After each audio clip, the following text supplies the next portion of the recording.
ये एक काल्पनिक कहानी है और दिल को गहराइयों तक छू जाने वाली।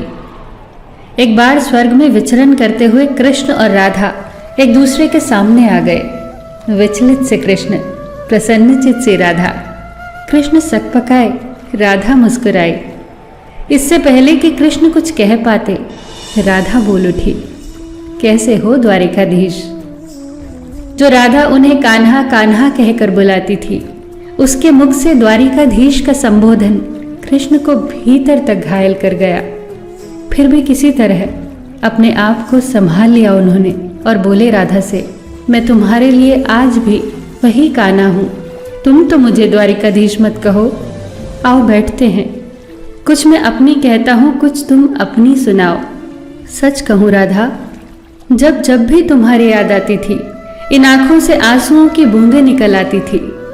राधा बोली, मेरे साथ ऐसा कुछ नहीं हुआ।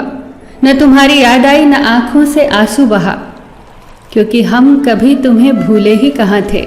जो तुम याद आते, इन आंखों में तो सदा तुम ही थे। कहीं आंसुओं के साथ निकल न जाओ, इसलिए रोते भी नहीं थे।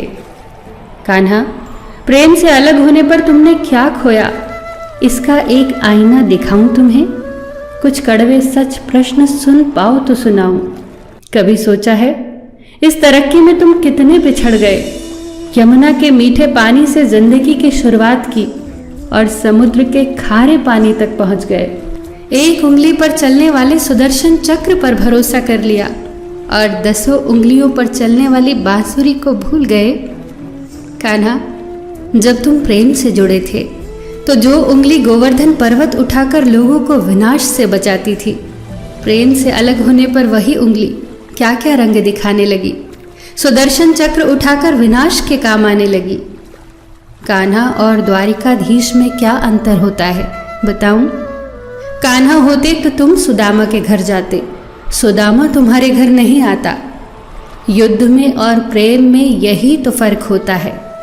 युद्ध में आप मिटाकर जीतते हैं और प्रेम में आप मिटकर जीतते हैं। कान्हा, प्रेम में डूबा हुआ इंसान दुखी तो रह सकता है, पर किसी को दुखी नहीं कर सकता। आप तो कई कलाओं के स्वामी हो, स्वप्न दूरदृष्टा हो, गीता जैसे ग्रंथ के दाता हो, पर आपने ये क्या निर्णय लिया?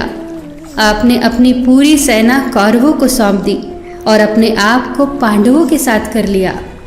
सेना तो आपकी प्रजा थी, राजा तो पालक होता है, उसका रक्षक होता है। आप जैसे महाज्ञानी उस रथ को चला रहे थे जिस पर बैठा अर्जुन आपकी प्रजा को ही मार रहा था।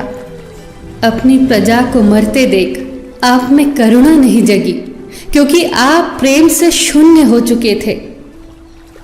आज भी धरती पर जाकर देखो, आपकी द्वारिकाधीश वाली छवि को ढूंढते रह जाओगे। हर जगह, हर मंदिर में मेरे ही साथ खड़े नजर आओगे। मैं जानती हूँ कान्हा, लोग गीता के ज्ञान की बात करते हैं, उसके महत्व की बात करते हैं, पर धरती के लोग युद्ध वाले द्वारिकाधीश पर नहीं, प्रेम वाले कान्हा पर भरोसा करते हैं। गीता में मेरा दूर दूर तक नाम नहीं है, पर आज भी लोग उसके समापन पर राधे राधे कहते हैं। ये कहानी काल्पनिक जरूर है, पर इसके भीतर छिपी सीख बहुत महत्वपूर्ण है। श्री कृष्ण के पास कभी किसी प्रश्न का उत्तर ना हो, ऐसा तो हो ही नहीं सकता, परंतु राधा द्वारा लगाए गए प्रश्न चिन्हों पर कान्हा मौन रहे। यही तो है प्रेम में समर्पण का भाव।